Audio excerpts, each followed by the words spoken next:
R.J. Mickens. Go ahead with questions whenever you're ready. I guess how simple or hard do you think Flushing, South Carolina will be moving on to the ACC title game? It's hard to flush a loss like that, especially a rivalry game. But, we just have to move forward, take it with a grain of salt, just get better and learn from it, learn from it, overcome, and just focus on winning the next game, So it's definitely going to be tough, but we just got to learn from it and get better. I guess how hard was it to have to sit for most of that kind of second half after starting out? It definitely hurt me. I feel like personally, I don't like that rule. I just feel like offensive players shouldn't be able to lower their head with no consequences. But that's beyond the point. I definitely lowered my head, and it was the right call. But it was tough to watch my team go out there and me not be able to help them. So that was tough. Yeah, I guess so. You felt like you had him kind of leveled up the right way, and then he ducked his head. Yeah. When you made that hit, did you think, uh-oh, this is going to be a flag? No, I didn't think anything of it, honestly, until they went to review it. And then I was like, I think they, and I was like, dang. So, yeah. So you saw it on the board? Yeah, I saw the replay, and I was like, dang, yeah. I mean, it's just unfortunate just the way the call is, but hopefully it gets changed. But I don't know. Yeah. How does that affect things going into the championship for that first half? Defensively, I think the mindset stays the same. We're going to come out and attack these guys and, play aggressive. And, hopefully I'll be able to come back in the second half and contribute and, just, come back and just do what we normally do. So, yeah. I guess watching UNC's offense, or I guess how much have you been able to watch them yet, and does anything stand out? Yeah, I've seen games all throughout the year and studied a couple games yesterday. And they're really good. They have playmakers all around. They got a great quarterback, great receivers, running backs really good. So we just got to come out ready and just prepare with the purpose and forget about the last game. So yeah. Does anything about Drake May stand out in particular? He has really good pocket presence and awareness. He throws a good ball and makes the right decision and has a lot of playmakers to help him. So, yeah, he's a really good quarterback. Can you take us through the interception, what you saw, and how you made a play on that? So we were down the goal line, and, I know they like to do, a lot of tricks and stuff. So they, kind of got up to the line and faked the dive. And I just knew they were running crossing routes because I saw the other guy, the outside receiver, go across. So I knew the other outside receiver was coming back across. And then I just read the quarterback's eyes and kind of fell underneath it.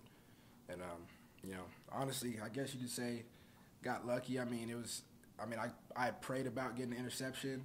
And then, it kind of just came. So, all glory to God for that. That was a great moment. But, games won and lost, over a multitude of plays, and unfortunately that play wasn't, determinant of the game, and we needed to make more plays to win that game. So, yeah.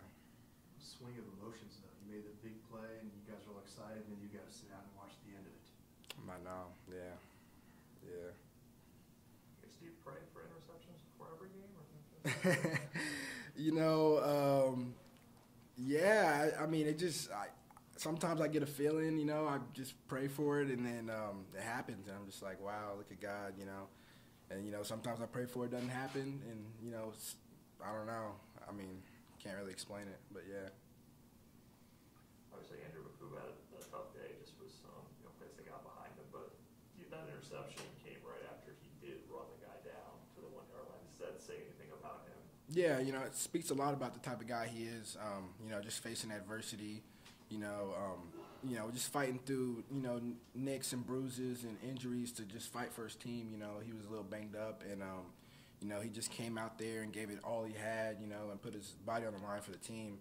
And, getting beat like that in that situation, it means a lot to not give up and chase the guy down and tackle him at the 1, because a lot of guys don't want to be on that, look bad or whatever. So he was, chasing him down, got him down at the one, and then, good things happen whenever you give effort like that. So I'm just glad that was able to happen. I guess we talked to Jeremiah Trotter a lot about his dad who's in the NFL. What do you learn from him? I guess what did you learn from your dad in terms of playing defensive back and all that? From him, I just learned that you always got to have a next play mentality, regardless of what happened the play before. You always got to focus on the next play and reset and have a short-term memory.